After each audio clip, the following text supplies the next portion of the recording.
silt, and sand. Okay? If you have sandy loam, which is a third of each of those, you can grow anything. Unfortunately, that's not what we have here in the Central Valley. We tend to have sandy soil, but some places we have hard pan.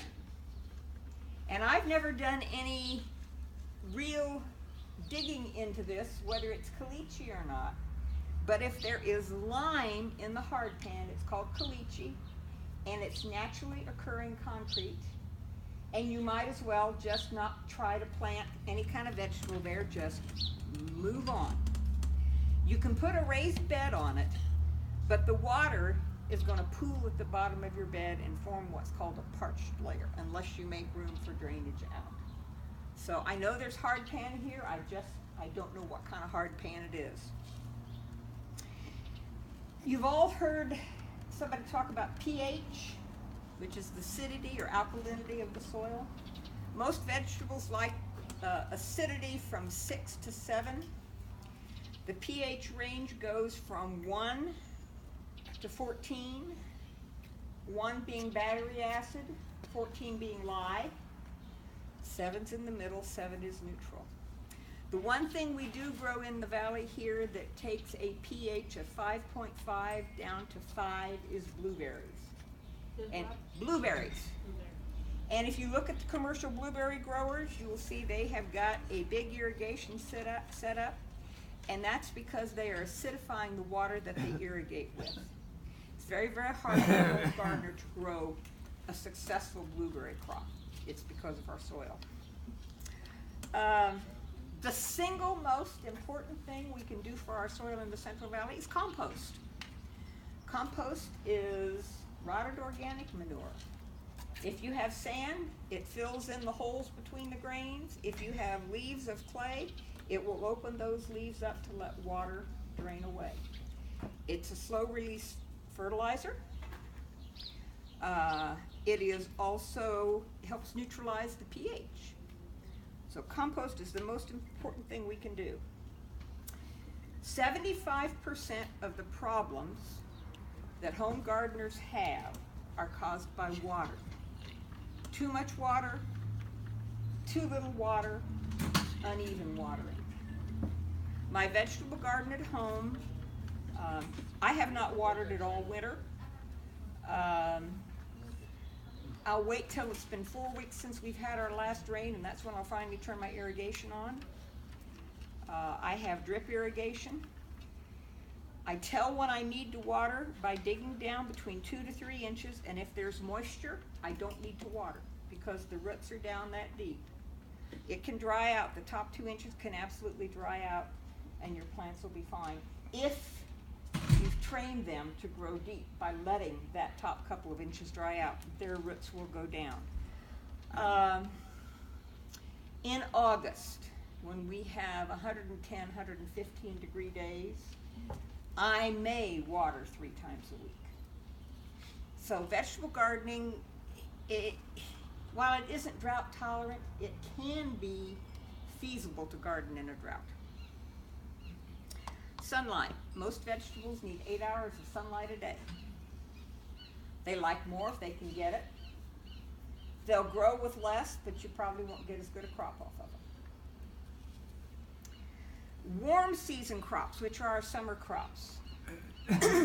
It needs to have a minimum nighttime temperature of 55 degrees by and large for warm season crops. So we aren't quite there yet.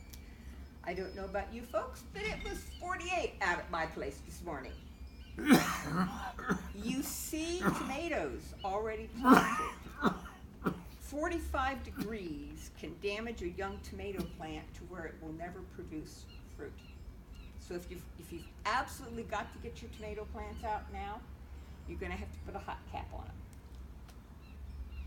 Cool season crops, they're the winter crops, and we tend to eat the vegetative parts of the crops, the leaves, the stems, the flowers on cool season crops. We tend to eat the fruit on the warm season crops.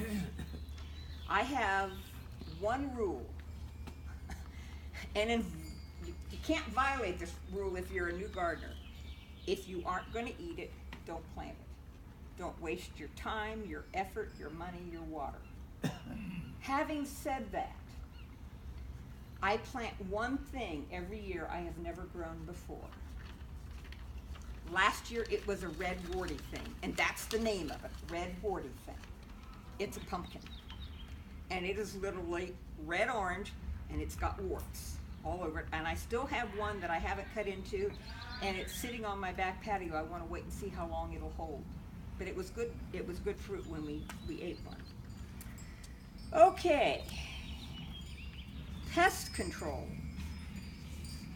And pests can be any kind of a pest.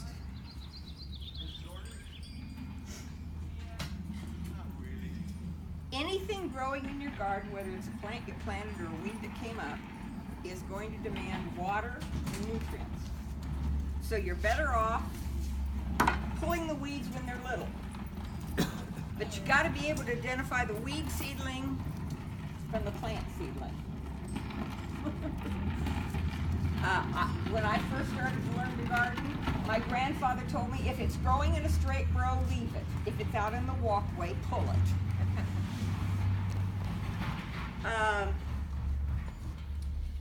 Insects. We all have insects.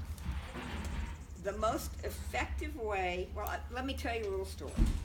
We lived in Southern California, and I had a Meyer lemon tree growing in a barrel. And we had a lot of whiteflies that summer. So every morning before I went to work, I would go out and rub my lemon bush, and all the whiteflies would go, yeah. I'd come home from work, and I'd rub the whiteflies, and then I'd take the hose and go underneath them with the whiteflies. This went on for a couple of weeks, and my neighbor came over and she said, I've got a terrible whitefly problem. What's the whitefly problem? I went, no. I made it inhospitable for the whitefly. So that's what you want to do if you've got a bug infestation. You want to make it inhospitable for the bug. The university, UC, talks about integrated pest management. It's something that's across the United States. IPM, integrated pest management. It means to use the least toxic method to control the insect population. Now that didn't say eradicate the insect population. It said control the insect population. That means get the infestation down to where you can live with it. I tend to plant a little extra so I can have a few bugs. Do you use any kind of certain, like, do you make your own spray? Like I make soap spray once in a while. No? I don't use any in my garden. Oh, really? The reason I don't is when my granddaughter was this high, she would go out in my garden and eat anything and everything because I told her she could, and I didn't want to have any kind of insecticide or soap or anything on it. And I still don't. Yeah. You need to keep the leaf litter and whatnot picked up around your plants so there's no place for the bugs to overwinter. Brush plants, like I did with my lemon bush, that disturbs them. Do you all know how an aphid feeds? You know that an aphid latches on to the leaf, and if it is disturbed, the mouth part will break off, and so it can no longer feed, and the body will drop off. Yeah, but they produce so much that they're back the next day. Yeah. You can brush them. I use water jet underneath. Thing of it is, you have to do it every day. You can't let it go for a week. I'm the crazy lady who goes out in my garden every day, and I can tell you which weed is new. I know, I'm the crazy lady. I admit it, I'm the crazy lady.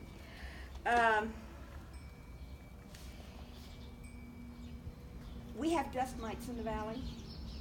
If you keep the soil damp, you won't have dust mites. You won't have what? Dust mites. What do they do? Huh? What do they do? The dust mites suck. They're a sucking parasite that live on the underside of the leaf. Oh, okay. Okay? The aphids that we get, by the time we get to July, you aren't going to have aphids because they don't like the heat. So a lot of times, if you can just wait them out, keep them under control and wait them out, the problem will resolve itself.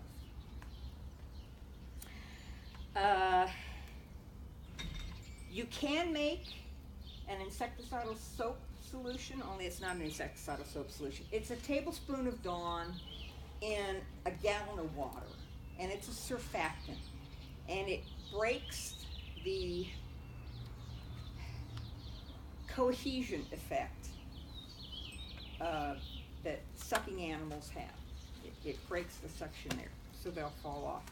I said about spray. If you absolutely have to use something because you've got an infestation of caterpillars or whatnot, Bacillus thuringiensis, BT. Any nursery knows about BT. You spray it on, and what it does, it clings to the leaf, the caterpillar eats the leaf, and it slows down the smooth muscle movement in the digestive tract. So it doesn't work overnight. It takes a week or so for you to start to see results. Like I said, I don't use anything in my garden.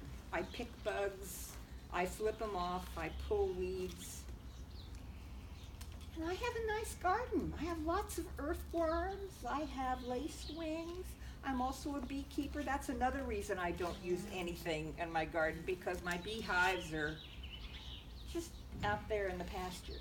So I don't use anything. I tolerate a certain amount of pests in my garden. I am not a weed Nazi, even though I know which weed is new. I am not a weed Nazi because some weeds bloom and are a great source of nectar and pollen for my bees. So I'm not a weed Nazi.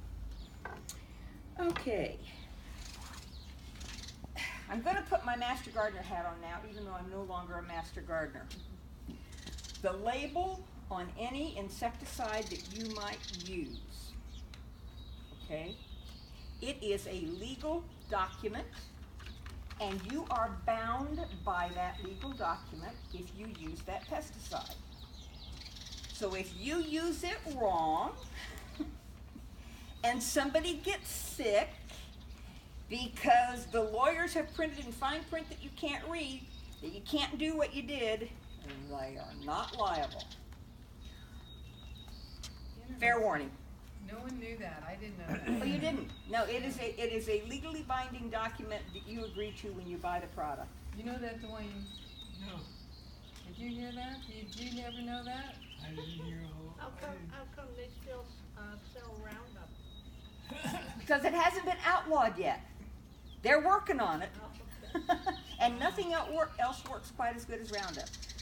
I have tried several things to keep the puncture vine and the burr clover under control. And pulling is the best thing I've found. So it can't go to seed. Okay. The next thing I want to talk about is container gardening. And I have seen containers as I have walked around the grounds. These are lovely. They're really, really nice samples of containers. I want to do a little something here. Charlie, hold out your arm. To your wrist, that reads 23 inches. Hold out your arm. To your wrist reads 20 inches. Hold out your arm. Wrist reads 19. Hold out your arm. It's a fairy. To your wrist reaches 19. The maximum width of a raised bed is recommended to be no more than 4 feet. These measurements I took, you can reach a little bit further than that, but 2 feet is about as far in as you can reach. If you're sitting up next to a bed and you can only reach with one arm, you're going to be lucky to reach 2 feet. Because your wheelchair gets in the way. I'll stand up. You stand up? Okay. A raised bed can be anything from a 2x4 put on edge to stub your toe against to remind you that you aren't supposed to walk in there, because that's where things are planted. The whole idea of a raised bed is to keep you from walking on the soil so the soil doesn't get compacted. It can be as long as you want. It can be as short as you want. It can be as tall as you want, although higher than about 4 feet, it really becomes